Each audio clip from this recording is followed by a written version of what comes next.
అందరికీ నమస్కారం అండి. మీరు చూస్తున్నారు అగోచర ఆస్ట్రోనాలజీ యూట్యూబ్ ఛానల్. నేను మీ అగోచర. సెప్టెంబర్ 2 తులలోకి శుక్ర సంచారం జరగబోతోంది. శుక్రుడు యొక్క గోచార స్థానాలు, శుభస్థానాలు ఏమిటి, అశుభ స్థానాలు ఏంటో ముందు తెలుసుకుందాం. శుక్రుని యొక్క శుభస్థానాలు 1, 2, 3, 4, 5, 8, 9, 11, 12. అయితే ఈ శుక్రుడు ఈ శుభస్థానాల్లోకి సంచారం చేసినప్పుడంత మాత్రాన శుభ ఫలితాలు వస్తాయని మనం పూర్తిగా చెప్పకూడదు. అయితే వేద స్థానాలు కూడా ఉంటాయి. శుక్రుడు శుభస్థానాల్లో సంచారం చేస్తూ ఉన్నప్పుడు, వేద స్థానాల్లో ఏదైనా గ్రహం ఉన్నప్పుడు శుక్రుడు ఇచ్చేటటువంటి శుభ ఫలితాలు పూర్తిగా అందవు. సరే, శుక్రుడు తులలో ప్రవేశించినప్పుడు ఈ శుక్ర గోచారం వలన ద్వాదశ రాశుల వారికి ఎటువంటి ఫలితాలు ఉంటాయో ఇప్పుడు మనము ఒక్కొక్కటిగా తెలుసుకుందాం. ముందుగా మేషరాశి వారికి తుల అనేటటువంటిది 7వ రాశి. ఇందులో శుక్రుడు సంచారం చేయబోతున్నాడు. 7 అనేటటువంటిది గోచార రీత్యా శుక్రుడికి అశుభ స్థానం. అయితే ఈ శుక్రుడికి తుల అనేటటువంటిది స్వక్షేత్రము కాబట్టి ఈ అశుభ స్థానంలో సంచరిస్తూ ఉన్నప్పటికీ కూడా ప్రతికూలంలో కొంత అనుకూలత కూడా ఉంటుందని మనం చెప్పవచ్చు. అయితే ఇప్పుడు ఒకవేళ ఈ 7లో శుక్రుడు సంచరించేటప్పుడు 2లో ఏదైనా గ్రహం ఉంటే అప్పుడు దాన్ని ప్రతివేద అంటారు. ఇక్కడ 2లో ఏ గ్రహం లేదు. ఇది సెప్టెంబర్ 2లో ఉండేటటువంటి గ్రహస్థితి. ఇది మేషరాశి అయినప్పుడు 2వ స్థానం ఇది అవుతుంది. ఇక్కడ ఏ గ్రహము లేదు కాబట్టి అశుభ స్థానంలో కలిగేటటువంటి అశుభ ఫలితాలను న్యూట్రలైజ్ చేయడానికి అక్కడ ఏ గ్రహం లేదు. సాధారణంగా 7లో శుక్రుడు వచ్చినప్పుడు అశుభ ఫలితాలు కలుగుతాయి. కాకపోతే ఇక్కడ శుక్రుడికి తుల అనేటటువంటిది స్వక్షేత్రమైంది కాబట్టి అశుభ ఫలితాలలో కూడా అనుకూలత ఉంటుందని మనం చెప్పవచ్చు. సరే, ఈ మేషరాశికి 7వ స్థానంలో శుక్రుడు వచ్చినప్పుడు ఎటువంటి ఫలితాలు ఉంటాయో ఇప్పుడు మనం తెలుసుకుందాం. అసలు 7వ స్థానం ఏం చెప్తుంది అంటే జీవిత భాగస్వామి అనగా భార్య లేదా భర్త, వివాహము, భాగస్వామ్య వ్యాపారము, పబ్లిక్ అనగా ప్రజలతో సంబంధాలు అనేటటువంటివి, ఇంకా ముఖ్యంగా అగ్రిమెంట్స్, ఒప్పందాలు, లావాదేవీలు, వీటిని ఎక్కువగా 7వ స్థానం సూచిస్తుంది. అయితే ఈ శుక్రుడు 7వ స్థానంలో గోచార రీత్యా వచ్చినప్పుడు ఈ యొక్క అంశాలు ఏ విధంగా ఉంటాయి అనేటటువంటిది ఒక్కొక్కటిగా మనం తెలుసుకుందాం. ఇక్కడ శుక్రుడు 7లోకి రావడం వలన ముందు జీవిత భాగస్వామి గురించి మనం తెలుసుకుందాం. జీవిత భాగస్వామితో చిన్న చిన్న మాట పట్టింపులు వస్తూ ఉంటాయి. అభిప్రాయ భేదాలు కూడా రావడానికి అవకాశం ఉంది. అయితే శుక్రుడికి 7వ స్థానము స్వక్షేత్రము కాబట్టి ఈ వచ్చినటువంటి అభిప్రాయ భేదాలు, మాట పట్టింపులు కూడా సద్దుమణగడానికి అవకాశం ఉంది. తద్వారా వారి మధ్య అనుకూలత ఏర్పడడానికి అవకాశం ఉంది. ఇక వివాహం కోసం ఎదురు చూస్తున్నటువంటి మేషరాశి వారికి శుభవార్త వింటారా అంటే కొన్ని ప్రయత్నాలలో ఇబ్బందులు ఎదురైన తర్వాత శుభవార్త వినడానికి అవకాశం ఉంది. అంటే ఏదో ఒక సంబంధము కలిసి వచ్చేయడానికి అవకాశం ఉంది. అయితే ఆల్రెడీ పెళ్లి సంబంధాల గురించి మాట్లాడుకుంటూ సంప్రదింపులు జరుగుతున్నటువంటి వారికి మరింత ముందుకు వెళ్ళడానికి అవకాశం ఉంది. ఇక భాగస్వామ్య వ్యాపారం, మేషరాశి వారు ఈ సమయంలో భాగస్వామ్య వ్యాపారం చేసేటప్పుడు వ్యాపార భాగస్వామితో ఆచితూచి వ్యవహరించాలి. వాదోపవాదాలకు అవకాశం ఇవ్వద్దు, మాట పట్టింపులకు వెళ్ళొద్దు, మనస్పర్ధలు వచ్చేయడానికి అవకాశం ఉన్నాయి. కాబట్టి మీరు దగ్గర కూర్చొని చర్చించుకొని నిర్ణయాలు తీసుకోవడం మంచిది. అయితే ఈ చిన్న చిన్న అభిప్రాయ భేదాలు, మాట పట్టింపులు, అపార్థాలు వచ్చినప్పటికీ కూడా శుక్రుడి యొక్క స్వక్షేత్రంలో సంచరిస్తున్నాడు కాబట్టి ఏమి ఇబ్బందులు అయితే ఉండవు. చివరికి అనుకూలంగా మారే అవకాశం ఉంది. అదేవిధంగా ప్రజలతో కూడా అంతే. మనము ప్రతిరోజు ప్రజలతో ఏదో ఒక విషయంలో మమేకం అవుతూ ఉంటాం. మనం మార్కెట్కి వెళ్ళినప్పుడు కానీ, బ్యాంకుకి వెళ్ళినప్పుడు కానీ, లేదా ఉద్యోగస్తులు అయితే వాళ్ళ ఆఫీసులలోకి వచ్చేటటువంటి జనాలతో కానీ, ఇలా రకరకాలలో ప్రజలతో మనము ఇంటరాక్ట్ అవుతూ ఉంటాం. అటువంటప్పుడు వారితో మాట్లాడేటప్పుడు, వారితో ఏదైనా పని చేపించుకునేటప్పుడు కానీ, మీరు లేదా వారికి సహాయం చేసేటప్పుడు కానీ చాలా జాగ్రత్తగా ఉండాలి. ఎందుకంటే మీరు మంచిగా చెప్పినా కూడా వారు అపార్థం చేసుకోవడానికి అవకాశం ఉంది. కాబట్టి మీరు చాలా ఆచితూచి వ్యవహరించాలి. మాటలు మాట్లాడేటప్పుడు జాగ్రత్తగా ఉండాలి. ఏది ఏమైనప్పటికీ కూడా శుక్ర సంచారం తులలో జరుగుతుంది కాబట్టి ప్రస్తుతం తాత్కాలికంగా ప్రతికూల ప్రభావం ఏర్పడినా కూడా నిదానంగా అనుకూలంగా మారబోతుంది. ఇంకా ఒప్పందాలు అగ్రిమెంట్లు చేసుకునేటప్పుడు చాలా జాగ్రత్తగా ఉండాలి. ఎందుకంటే మనం చేసుకునేటటువంటి అగ్రిమెంట్ వలన కలిగేటటువంటి ప్రయోజనాలు ఏమిటి, తర్వాత కలిగే ఫలితాలు ఏమిటి, సవాళ్ళు ఏమిటి అనేది ముందుగానే మనం చూసుకొని దానికి సంబంధించిన విధంగా ప్లాన్ చేసుకుని అప్పుడు మనము ముందుకు అడుగు వేయడం వలన చాలా మంచి చేకూరుతుంది. కాబట్టి మీకు కొంచెం అలా ఒప్పందాలు చేసుకునేటప్పుడు నిర్ణయాలు తీసుకోవడంలో చాలా జాప్యం కానీ ఇబ్బందులు కానీ తాత్కాలికంగా ఎదురవుతాయి. కానీ తర్వాత అనుకూలంగా మారడానికి అవకాశం ఉంది. ఏది ఏమైనా మేషరాశి వారికి కొంత ప్రతికూల ప్రభావం ఉన్నా కూడా శుక్ర సంచారం తులలో జరగడం వలన అనుకూల ఫలితాలు రావడానికి అవకాశం ఉందని మనం చెప్పవచ్చు. శుక్రుడి యొక్క శుభస్థానాలు అనేటటువంటివి 1, 2, 3, 4, 5, 8, 9, 11, 12 ఇవి శుభస్థానాలు. 6, 7, 10 అనేటటువంటివి అశుభ స్థానాలు. అయితే 1, 2, 3, 4, 5, 8, 9, 11, 12 అనేటటువంటి శుభస్థానాలు అయినప్పటికీ ఆ శుభస్థానాల్లో సంచరించేటప్పుడు వేద స్థానాల్లో ఏ గ్రహాలు ఉండకూడదు. అయితే ఆ వేద స్థానాలు ఏంటో ముందుగా మనం తెలుసుకోవాలి. అది తెలుసుకున్నప్పుడే సమన్వయపరిచి మనం ఫలితాలు చెప్పాలి. సో ఇప్పుడు శుక్రుడు 1లో సంచరించేటప్పుడు వేద స్థానము వచ్చేసి 1లో ఉన్నప్పుడు 8లో ఏ గ్రహం ఉండకూడదు. 2లో సంచరించేటప్పుడు 7లో ఏ గ్రహం ఉండకూడదు. అలాగే 3లో 1, 4లో సంచరించేటప్పుడు 10లో ఉండకూడదు. 5లో సంచరించేటప్పుడు 9లో ఉండకూడదు.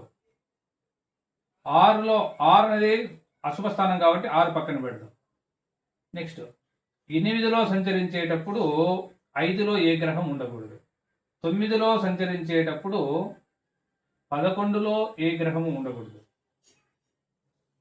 11లో సంచరించేటప్పుడు 3లో ఏ గ్రహం ఉండకూడదు. 12లో సంచరించేటప్పుడు 6లో ఏ గ్రహం ఉండకూడదు. అంటే ఈ 1, 2, 3, 4, 5, 8, 9, 11, 12 అనేటటువంటివి శుభస్థానాలు. అయితే 1 అనేటువంటి శుభస్థానం. ఈ శుభస్థానంలో శుక్రుడు ప్రవేశించినప్పుడు 8వ స్థానంలో ఏ గ్రహం ఉండకూడదు. అలా ఉన్నప్పుడు శుక్రుడు 1లో ఇచ్చేటటువంటి శుభ ఫలితాలు అనేటటువంటివి తగ్గుతాయి. అలాగా అన్ని వేదస్థానాలు పరిశీలించి శుభస్థానాలు అయినప్పటికీ వేదస్థానంలో ఏ గ్రహము లేకుంటేనే ఆ శుభ ఫలితాలను మనం పూర్తిగా చెప్పాలి. అలా కాకుండా కేవలం శుభస్థానాల్లో ప్రవేశించాడని చెప్పి మనం వెంటనే శుభ ఫలితాలు చెప్పకూడదు. అందుకే ఏదైనా ఒక గ్రహం మారేటప్పుడు పూర్తిగా మన జీవితం ఏమి మారిపోదు. ఒక్కోసారి కొంచెం మెరుగుగా ఉంటుంది, ఇంకోసారి కొంచెం తగ్గుగా ఉంటుంది. సాధారణంగా హెచ్చు తగ్గులుగానే ఉంటుంది మనకు ఏ గ్రహ గోచారం అయినప్పటికీ కూడా. ఏదో ఒక్క గ్రహం మారిన వెంటనే మనకేదో రాజయోగాలు వస్తాయి, లేకపోతే పాతాళానికి వెళ్తాము అనేటటువంటిది భ్రమలో మనం ఉండకూడదు. సరే, ఇప్పుడు మనము వృషభ రాశి గురించి మనం తెలుసుకుందాం.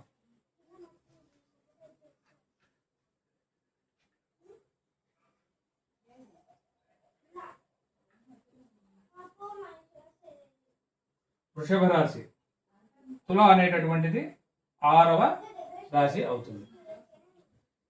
ఇప్పుడు శుక్రుడు 6లో ప్రవేశించినప్పుడు వృషభ రాశి వారికి ఎటువంటి ఫలితాలు వస్తాయి? సాధారణంగా వృషభ రాశి అధిపతి శుక్రుడే, తులారాశి అధిపతి శుక్రుడే. గోచార రీత్యా 6వ స్థానం అనేటటువంటిది శుక్రుడికి అశుభ స్థానం. అయితే 6లో శుక్రుడు ప్రవేశించేటప్పుడు 12లో ఏదైనా గ్రహం ఉంటే అది ప్రతివేద అవుతుంది. అప్పుడు ఈ 6లో వచ్చేటటువంటి అశుభ ఫలితాలను అది న్యూట్రలైజ్ చేస్తుంది అనమాట. ఇప్పుడు గమనించండి, ఇది వృషభ రాశి, ఇక్కడ 6లో శుక్రుడు, ఇక్కడ చూద్దామా 12లో చంద్రుడు ఉన్నాడు. కానీ చంద్రుడు ఆల్రెడీ అక్కడ 20 డిగ్రీల వరకు వచ్చాడు సెప్టెంబర్ 2వ తేదీకి. కాబట్టి మహా అంటే ఒక రోజు ఇంకా వెళ్ళిపోతాడు, నెక్స్ట్ అక్కడికి వెళ్ళిపోతాడు అనమాట, వృషభ రాశిలోకి వెళ్ళిపోతాడు. కాబట్టి ఏం పెద్ద ప్రభావం ఏమీ ఉండదు. కాబట్టి ఇక్కడ వృషభ రాశి వారికి కొంత అశుభ ఫలితాలనే చెప్పొచ్చు. అయితే కొంతలో కొంత అనుకూలం ఏంటంటే స్వక్షేత్రంలో సంచరిస్తున్నాడు కాబట్టి మనము ఈ గోచార రీత్యా అశుభ స్థానము మరియు శుక్రుడి యొక్క స్వక్షేత్రాన్ని మిళితం చేసి మనం ఫలితాలు చెప్పాలి. సరే, 6వ స్థానం ఏం చెప్తుంది అంటే పోటీ ప్రపంచము, అనారోగ్యము, గొడవలు, శత్రువులు, ఈ విధమైనటువంటిది, తర్వాత ఉద్యోగము, ఈ సర్వీస్, ఇటువంటి అంశాలన్నింటినీ కూడా 6వ స్థానము ప్రభావితం చేస్తుంది. సరే, ఇప్పుడు శుక్రుడు అక్కడికి వచ్చాడు, అశుభ స్థానం అయ్యింది, అందులో స్వక్షేత్రం కాబట్టి కొంచెం మిశ్రమంగా ఉంటుందని మనం చెప్పొచ్చు. ఇక్కడ పోటీ ప్రపంచం అంటే విద్యార్థులు కానీ, ఉద్యోగానికి ప్రయత్నం చేసేటటువంటి ఆస్పిరెంట్స్ కానీ, వీరు క్రమపద్ధతిగా ఒక టైం టేబుల్ వేసుకొని చదివితే చదివినా కూడా వాళ్ళకి డిస్టర్బెన్సెస్ రావడం కానీ, మధ్యలో అనాసక్తి కలగడం కానీ, నిరాశ నిస్పృహలు ఎదురవ్వడం కానీ, కొన్ని పరిస్థితుల వలన చదవడానికి కొన్ని ఆటంకాలు కలుగుతాయి. కాకపోతే వారు మళ్ళీ యథాస్థానానికి వచ్చి కొద్దిసేపు అలా ఉన్నప్పటికీ కూడా మళ్ళీ యథావిధిగా వాళ్ళు పట్టుదలతో చదివితే ఈ శుక్ర సంచారం అనడం వల్ల, స్వక్షేత్రంలో శుక్రుడు ఉండడం వల్ల కొద్ది వరకు వారికి మళ్ళీ అనుకూలంగానే మారడానికి అవకాశం ఉంది. అలాగే శత్రువులు అంటే మనకు కనబడిన వారు ఉంటారు, మనతోనే ఉండి మనల్ని ఇబ్బంది కలిగించే వారు కూడా ఉంటారు. కాబట్టి వారిని దృష్టిలో పెట్టుకొని చాలా జాగ్రత్తగా అడుగులు వేయాలి. ఇప్పుడు శుక్రుడు స్వక్షేత్రంలో ఉన్నాడు కాబట్టి ఈ వృషభ రాశి వారు తమ శుక్రుడి యొక్క సంభాషణ చాతుర్యంతో శత్రువులను నైతికంగా విజయాన్ని సాధించేటటువంటి అవకాశం ఇక్కడ ఉంది. ఈ ప్రతికూలంలో అనుకూలత అంటే ఇదే, శత్రువులపై నైతిక విజయాన్ని సాధించడానికి ఇక్కడ అవకాశం ఉంది. అలాగే అనారోగ్యం, చిన్న చిన్న అనారోగ్యాలకు లోనైనప్పటికీ తొందరగానే వాళ్ళు ఉపశమనం పొందగలుగుతారు. ఇక ఉద్యోగం చేసేవారు తమ యొక్క ఆఫీసులో కానీ, తమ పనిచేసే ప్రదేశంలో కానీ, తమ కింది వారితో లేదా తమ పై వారితో చాలా జాగ్రత్తగా వ్యవహరించాలి. ఊరుకూరుకునే గొడవలు రావడానికి అవకాశం ఉంది. మన కింద పనిచేసే వారితో మనం మంచి చెప్పినా కూడా వాళ్ళు మనకు తిరుగుబాటు చేసే అవకాశం ఉంటుంది. మన పై అధికారులతో మనము ఉన్నటువంటి విషయాన్ని, మనం చేసే పనిని వాళ్ళు గుర్తించాలంటే కొంచెం సమయం పడుతుంది, కొంచెం మాటలు పడాల్సి వస్తుంది. కానీ ఎప్పుడు సహనం కోల్పోవద్దు. శుక్రుడు తమ స్వక్షేత్రంలో ఉన్నాడు కాబట్టి ఖచ్చితంగా అనుకూలమైనటువంటి ఫలితాలు ఇవ్వడానికే కృషి చేస్తాడు. కాబట్టి ఏమి ఇబ్బంది ఉండదు.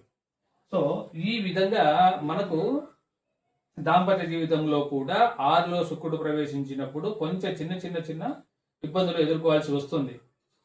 కాబట్టి కొంచెం సంయమనం పాటిస్తూ మీరు వ్యవహరిస్తే ఈ గోచారం అనుకూలంగా మారడానికి అవకాశం ఉంది. ఇప్పుడు మిథున రాశి.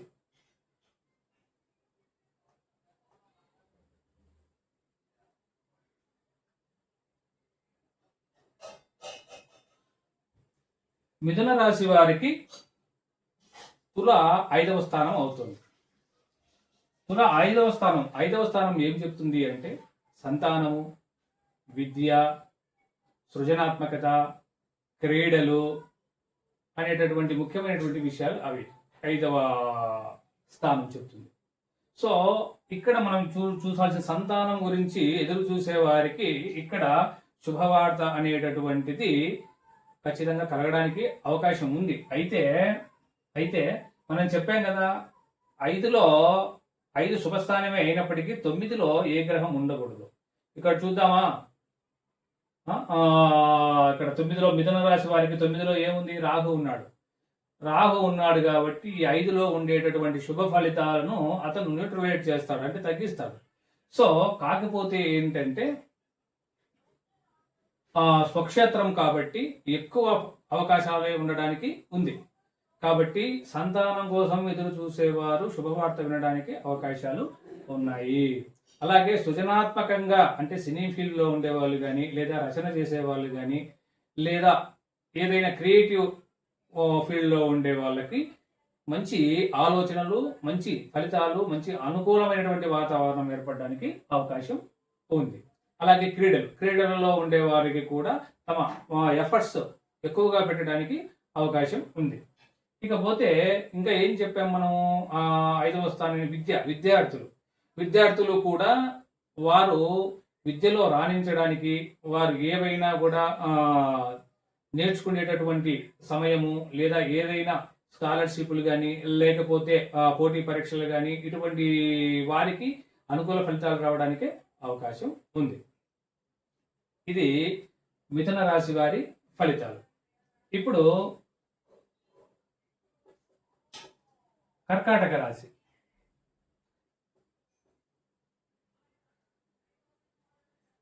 కర్కాటక రాశి వారికి తుల అనేటటువంటిది 4వ స్థానం, అంటే శుభస్థానమే. 4వ స్థానం ఏం చెప్తుంది అంటే గృహ వాతావరణము, ఇల్లు, వాహనము, తల్లి, చుట్టాలు, తర్వాత ఆస్తులు, పొలాలు వంటివి. ఇవన్నీ కూడా 4వ స్థానం చెప్తుంది. 4వ స్థానంలోకి శుక్రుడు వచ్చాడు, ఇది శుభస్థానమే. అయితే 4లో శుభస్థానం ఉన్నప్పుడు 10లో ఏమీ ఉండకూడదు. ఇక్కడ 10లో ఏమున్నాడు, చంద్రుడు ఉన్నాడు. అయినప్పటికీ ఎక్కువ రోజులు, ఒక రోజు ఉంటాడు కాబట్టి ఏమి ఇబ్బందులు ఉండదు. కాబట్టి కర్కాటక రాశి వారికి శుక్రుడి యొక్క గోచారం బాగా కలిసి రావడానికి అవకాశం ఉంది. కొత్తగా ఎవరైనా వాహనం కొనాలా అనుకునేటటువంటి వారికి వాహన యోగము కలగడానికి అవకాశం ఉంది. అలాగే పొలాలు కొనాలనే వారికి, ఇంకా ఏదన్నా పర్చేజ్ చేయాలనుకునే వారికి చాలా అనుకూలమైనటువంటి వాతావరణం రాబోతోంది.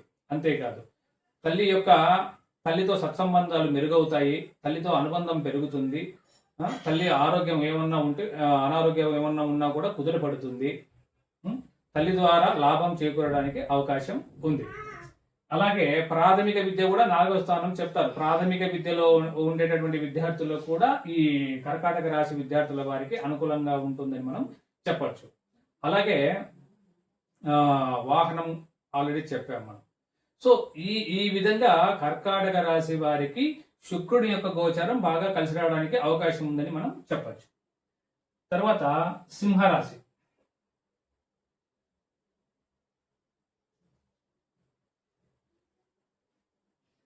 సింహరాశి వారికి 3వ స్థానం. శుక్రుడికి గోచార రీత్యా 3వ స్థానం అనేటటువంటిది శుభస్థానమే. అయితే 3లో ఉన్నప్పుడు 1లో ఏ గ్రహం ఉండకూడదు. అయితే సింహంలో మనకి 3 గ్రహాలు ఉన్నాయి. రవి ఉన్నాడు, బుధుడు ఉన్నాడు, కేతువు ఉన్నారు.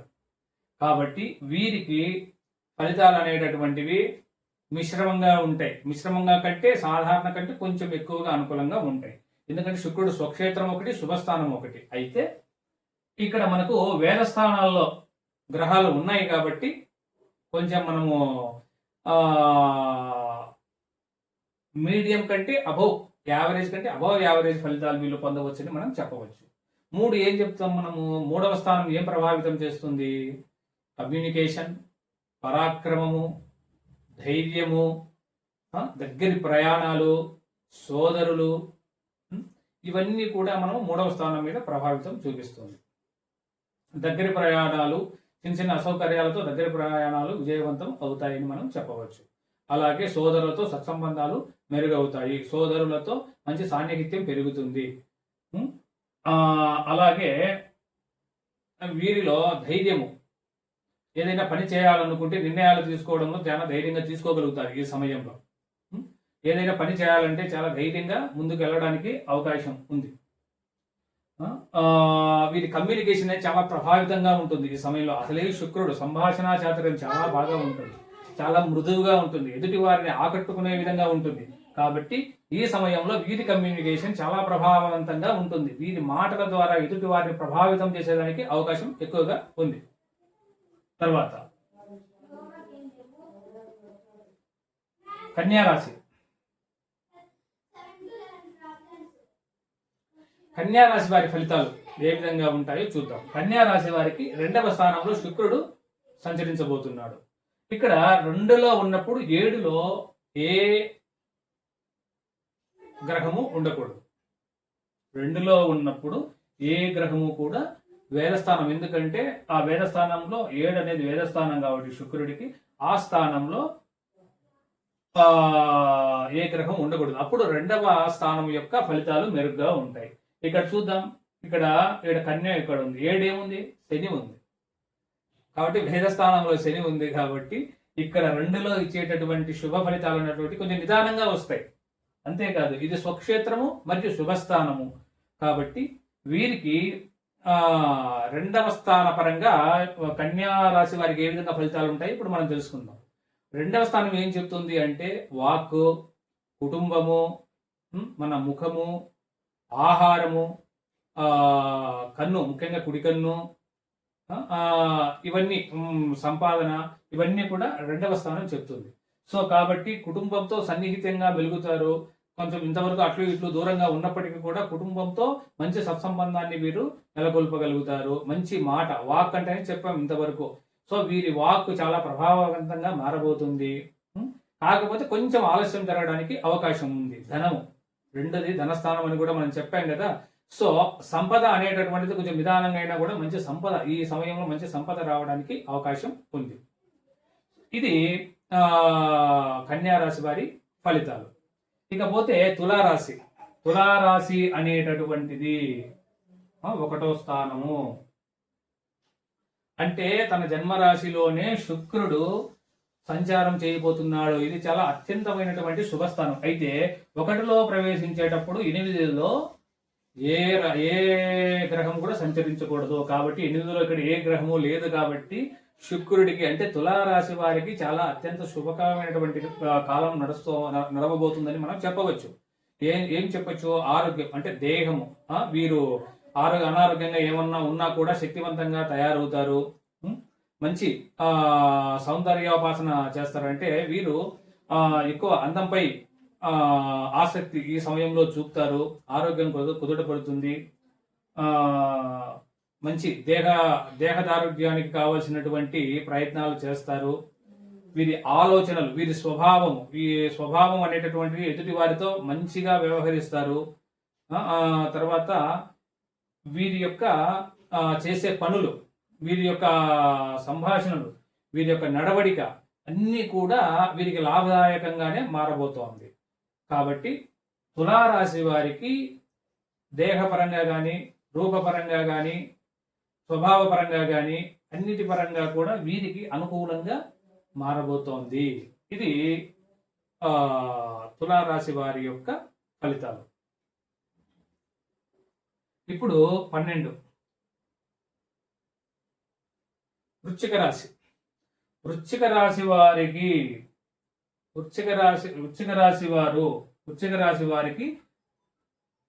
వృషభము తుల అనేటటువంటిది 12వ స్థానం అవుతుంది. 12వ స్థానము కూడా శుక్రుడికి శుభస్థానమే. అయితే 6లో ఏ గ్రహం ఉండకూడదు. ఇది వృషభ రాశి అయితే 6లో చంద్రుడు ఉన్నాడు. కానీ చంద్రుడు చాలా రోజులు ఉండడు కాబట్టి గోచారంలో ఏమి ఇబ్బంది వీరికి ఉండదు. కొంచెం అనుకూలమైనటువంటి ఫలితాలే వీరికి రావడానికి అవకాశం ఉంది. ఆధ్యాత్మికంగా వీరు ముందుకు వెళ్తారు, తీర్థయాత్రలు చేస్తారు, విదేశీ ప్రయాణాలు చేకూరుతాయి, విదేశంలో ధనలాభం రావడానికి అవకాశం ఉంది. ఇంకొకటి ఏంటంటే వీరు ఈ సమయంలో ఇంటికి దూరంగా కుటుంబంతో కలిసి మంచి పిక్నిక్స్ కానీ, లేకపోతే తీర్థయాత్రలు చేయడం కానీ, ఎన్నాళ్ళ నుంచో అనుకుంటున్నటువంటి దైవ కార్యక్రమాలు కానీ, దాన ధర్మాలు కానీ, ఇవన్నీ ఈ సమయంలో వీళ్ళు చేయగలుగుతారు. ఎవరు? వృశ్చిక రాశి వారు. కాబట్టి వృశ్చిక రాశి వారికి కూడా ఈ సమయం అనుకూలంగానే ఉందని మనం చెప్పవచ్చు. తర్వాత ధనుర్రాశి. ధనుర్రాశికి ఇది 11వ స్థానము. సాధారణంగా 11వ స్థానంలో ఏ గ్రహానికి కూడా ఏ గ్రహమైనా కూడా శుభ ఫలితాలే ఇస్తుంది.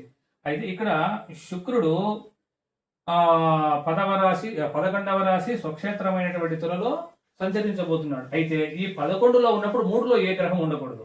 ఇక్కడ ధనుర్రాశి వారికి 3లో రాహువు సంచరిస్తున్నాడు. కాబట్టి వీరి అనుకున్నటువంటి ఫుల్ఫిల్మెంట్స్ స్నేహితుల ద్వారా కానీ, తన అన్నగారి ద్వారా కానీ, వీరు కోరుకున్నటువంటి లాభాలు కానీ ఇవన్నీ వీళ్ళు పొందబోతున్నారు. అయితే చిన్న చిన్న భ్రాంతికి లోనవుతూ ఒక్కోసారి మేము మోసపోతున్నామేమో అనుకుంటూ ఉంటారు, కానీ వీళ్ళు మోసపోవడానికి అవకాశం లేదు.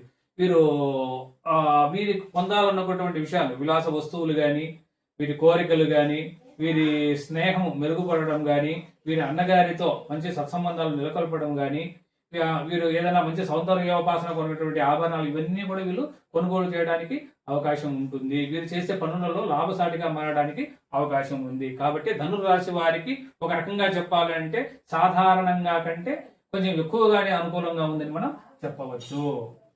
తర్వాత మకర రాశి. మకర రాశి వారికి 10వ స్థానము. చెప్పాం కదా, శుక్రుడికి 10వ స్థానము అనేటటువంటిది అశుభ స్థానము. అయితే 10వ స్థానం అశుభ స్థానం అయినా కూడా 4లో ఏ గ్రహం ఉండకూడదు.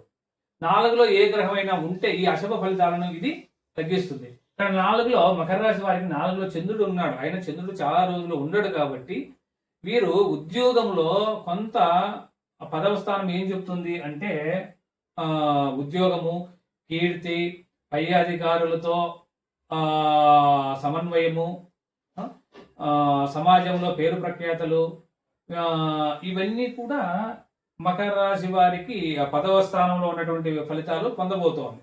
అయితే ఇక్కడ స్వక్షేత్రంలో తొలలో ఉన్నాడు, అయితే అశుభ స్థానంలో ఉన్నాడు. కాబట్టి మిశ్రమంగా ఉంటుంది. ఉద్యోగంలో ఒత్తిడితో కూడినటువంటి ప్రయోజనం కలుగుతూ ఉంటుంది. అలాగే సమాజంలో, సంఘంలో పేరు ప్రఖ్యాతలు అనేటటువంటివి మధ్యస్థంగా ఉంటాయి. అలాగని చెడ్డ పేరు తెచ్చుకోరు, అలాగని పెద్దగా గొప్ప పేరు తెచ్చుకోరు. కాబట్టి ఉన్నది ఉన్నట్టుగానే అలాగే కొనసాగుతూ ఉంటుంది వీరికి. ఇంకా చెప్పాలి అంటే కీర్తి ప్రతిష్టలు అని కూడా ఇందాక మాట్లాడారు. సో అయితే 10 అనేటటువంటిది తండ్రికి 2వ స్థానం. కాబట్టి తండ్రి ద్వారా వచ్చేటటువంటి కొన్ని ధనపరంగా కానీ, ఆస్తిపరంగా కానీ కొంతవరకు సహాయం అందబోతుందని కూడా మనం చెప్పవచ్చు. ఇది మకర రాశి వారికి మొత్తానికి అయితే కనుక మిశ్రమంగా ఉంటుంది. తర్వాత కుంభరాశి. కుంభరాశి అనేటటువంటిది 9వ స్థానం. 9వ స్థానం ఏం చెప్తుంది అంటే 9వ స్థానం శుభస్థానం. అయితే 11లో ఏ గ్రహము ఉండదు. కుంభరాశి ఇక్కడ ఉంది, 11లో ఏ గ్రహము లేదు. కాబట్టి కుంభరాశి వారికి చాలా అనుకూల ఫలితాలు పొందడానికి అవకాశం ఉంది. ఎందుకంటే వేదస్థానంలో ఏ గ్రహము లేదు, పైగా 9వ స్థానం శుభస్థానము, శుక్రుడు స్వక్షేత్రము. కాబట్టి కుంభరాశి వారికి ఈ శుక్ర గోచారం బాగా కలిసి వస్తుందని మనం చెప్పవచ్చు. అయితే 9వ స్థానం ఏం చెప్తాము? తండ్రి, గురువు, ఆధ్యాత్మిక కార్యక్రమాలు, పూర్వజన్మ సుకృతము, దూర ప్రయాణాలు, సో విదేశీ ప్రయాణాలు, ఇవన్నీ కూడా చేయడానికి అవకాశాలు ఉన్నాయి. పుణ్యకారాలు, పూజలు, పుణ్యకార్యాలు ఇవన్నీ కూడా చేయడానికి కూడా అవకాశం ఉంది. సో కాబట్టి తండ్రికి ఏమన్నా అనారోగ్యం ఉన్నప్పటికీ కూడా ఇక్కడ తండ్రికి ఆరోగ్యం కుదుటపడుతుంది. తండ్రి ద్వారా మంచి సత్సంబంధాలు నెలకొల్పుతారు, తండ్రి ద్వారా సహాయం పొందుతారు, గురువు ద్వారా మంచి జ్ఞానాన్ని పొందగలుగుతారు. తర్వాత తీర్థయాత్రలు, దైవ కార్యక్రమాలకు డబ్బు వెచ్చిస్తారు. దైవ కార్యక్రమాలు, పూజలు ఇవన్నీ కూడా వీళ్ళు చేస్తారు. వీరికి పూర్వజన్మ సుకృతం, పూర్వజన్మ పుణ్యం ఏమైనా చేసి ఉంటే ఈ సమయంలో వారికి కొంత అది తోడ్పాటు అందిస్తుంది. మొత్తానికి కుంభరాశి వారికి ఈ శుక్రగోచారం బాగా కలిసి వస్తుంది. వారు అనుకున్నటువంటి ఫలితాలు పొందడానికి ఇది సరైన సమయం. తర్వాత ఫైనల్ గా మీనరాశి. మీనరాశి వారికి 8వ స్థానం కూడా శుక్రుడికి శుభస్థానమే. అయితే 8 ఏం చెప్తుంది? హఠాత్తుగా జరిగేటటువంటి సంఘటనలు, అనుకోని సంఘటనలు అకస్మాత్తుగా. అయితే ఇక్కడ 8లో శుభస్థానమే కాబట్టి, శుక్రుడు స్వక్షేత్రం కాబట్టి ఆకస్మిక ధనలాభము, తర్వాత వారసత్వం ద్వారా వచ్చేటటువంటి సంపద, మనకు ఇంకా చెప్పాలంటే రహస్య విషయాలు, అంటే ఆధ్యాత్మిక విషయాలు, స్పిరిచువాలిటీ, మంత్రశాస్త్రము, వీటన్నింటినీ నేర్చుకోవాలనేటటువంటి తపన ఉంటుంది. నేర్చుకోవడానికి అవకాశం ఇక్కడ దొరుకుతుంది. వాటిలో కొంతవరకు కృతకృత్యులు కావడానికి కూడా అవకాశం ఉంది. సో వీరికి ఈ సమయంలో అనుకోని ధనలాభం చేరుకోవడానికి అవకాశం ఎక్కువగా ఉంది. సో ఇంకా వీళ్ళు కొంచెం ప్రమాదాల విషయంలో కొంచెం జాగ్రత్తగా ఉండాలి. ఎందుకంటే 8 అనేటటువంటిది ప్రమాదాలు జరగడానికి కొంచెం అవకాశం ఉండేటటువంటి స్థానం. అయితే శుక్రుడు స్వక్షేత్రము,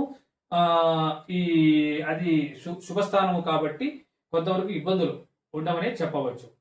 కాబట్టి మీనరాశి వారికి అయితే 8లో సంచరించేటప్పుడు 5లో ఏ గ్రహం ఉండకూడదు. 5లో గురువు ఉన్నాడు. గురువు శుభగ్రహము ఉచ్చస్థితిలో ఉన్నాడు కాబట్టి కొంతవరకు ఈ శుభ ఫలితాలు తగ్గించినప్పటికీ కూడా గురుపరంగా 5వ స్థానంలో ఫలితాలు మంచిగా ఇస్తాడు కాబట్టి ఇక్కడ ఎంత ఇబ్బంది ఉండకపోవచ్చని మనం చెప్పవచ్చు. సో కాబట్టి మీనరాశి వారికి మధ్యస్థంగా కంటే కొంచెం ఎక్కువగానే అనుకూలంగా ఉంటుంది. మొత్తానికి ఈ శుక్ర గోచారము ఏ రాశుల వారికి ఎక్కువగా కలిసి రాబోతుంది అంటే కర్కాటక రాశి వారికి, తులారాశి వారికి, వృశ్చిక రాశి వారికి, కుంభరాశి వారికి. కర్కాటకం, తులా, వృశ్చికం, కుంభం, ధనస్సు కూడా. ఈ 5 రాశుల వారికి శుక్ర గోచారం బాగా కలిసి రావడానికి అవకాశం ఉంది. అయితే కన్య కూడా మనం చెప్పాం, కన్యా రాశి అనేటటువంటిది 2లో ఉన్నప్పుడు 7లో ఏ గ్రహం ఉండకూడదు. కాబట్టి కన్యా రాశి కూడా మంచి అనుకూల ఫలితాలు రావడానికి అవకాశం ఉంది.